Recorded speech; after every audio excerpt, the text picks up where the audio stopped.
ما ينفعش قبل ما اقول اي كلمه في الفيديو ده، ما ينفعش اعمل اي حاجه غير ان انا اعمل كده.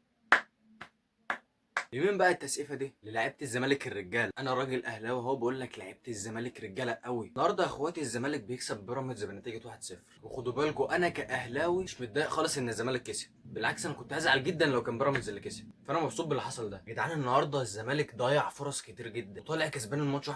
لا بامانه فرقه رجاله ومدرب راجل، وسط كل المشاكل اللي هم فيها دي وقادرين يعملوا كده. واحنا اللي اللعيبه متوفر لها فلوس وراحه ومدربين ومش عارف ايه وكل حاجه، وبرضه بيعملوا نفس الاداء الوسخ ده. ده غير طرب اللي ناسي الكوره وناسي التدريب وناسي كل حاجه. بيحصل ده بجد حاجه غريبه جدا يعني. نشوف الفرقه اللي فيها مشاكل بالكوم وفيها مشاكل الدنيا كلها قادره تكسب واللعيبه قادره تبقى رجاله، وعلى الناحيه التانيه بنشوف الفرقه اللي متوفر لها كل حاجه، احسن لعيبه فلوس ومش عارف ايه، واللعيبه ذات نفسها مش قادره تزق رجلها من على الارض. فحقيقي شابوه للزمالك. دلوقتي بقى نتكلم عن الاهلي شويه. دلوقتي جدول ترتيب الدوري الزمالك تقريبا ب 40 نقطه، وبعد كده بيراميدز ب 37، وبعد كده احنا تقريبا ب 37 برضه. ودلوقتي الدور الجاي كله ماتشات تكسير عظم لكل الفرق مش للاهلي بس. تيجي تقول لي دلوقتي طب الاهلي محتاج ايه عشان يعدي من اللي هو فيه دوت ويقدر ياخد الدوري؟ اول حاجه اقولها لك هي المدرب. قولا واحدا تروب لازم يمشي، ما فيهاش نقاش وما فيهاش اهلاوي وزملكاوي، ما فيهاش اي بني ادم على كوكب الارض هيقول لك ان تروب لازم يمشي.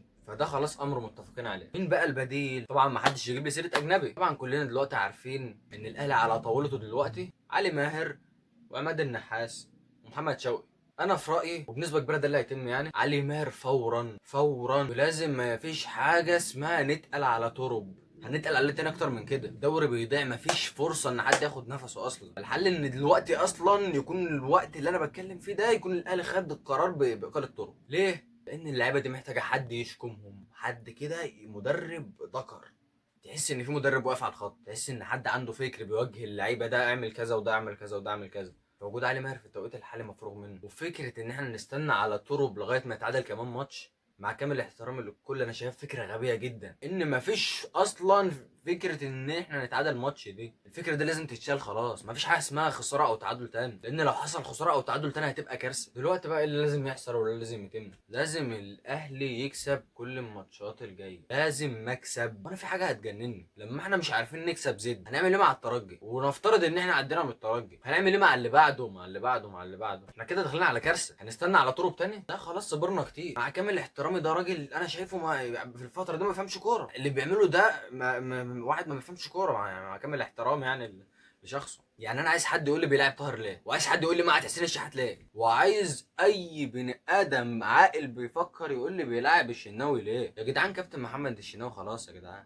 كابتن الاهلي على عيني وعلى راسي، وشال الاهلي والمنتخب في مواقف كتير على عيني وعلى راسي، بس خلاص بقى السن له حكم. اللي بيحصل ده ظلم لمصطفى شوبير، ده حارس ما ينفعش يقعد. ففي علامات استفهام كتير قوي على تروب من اول ما جه، علامات استفهام كبيره جدا جدا جدا على اللعيبه. يعني بن رمضان انت يعني بتعمل ايه؟ ماتش ولا كانك لعيب في ريال مدريد، و10 ماتشات ما بتعرفش تباصي كوره. فلا يا جدعان لازم فوقه، لازم فوقه كبيره قوي في الاهلي. لازم تبص على الناحيه التانيه وتشوف الزمالك بيعمل ايه. فرقه ميته حرفيا، بيلعبوا برجوله. اللعيبه بتلعب بالجز، اللعيبه بتجز كده نازله تاكل النجيله.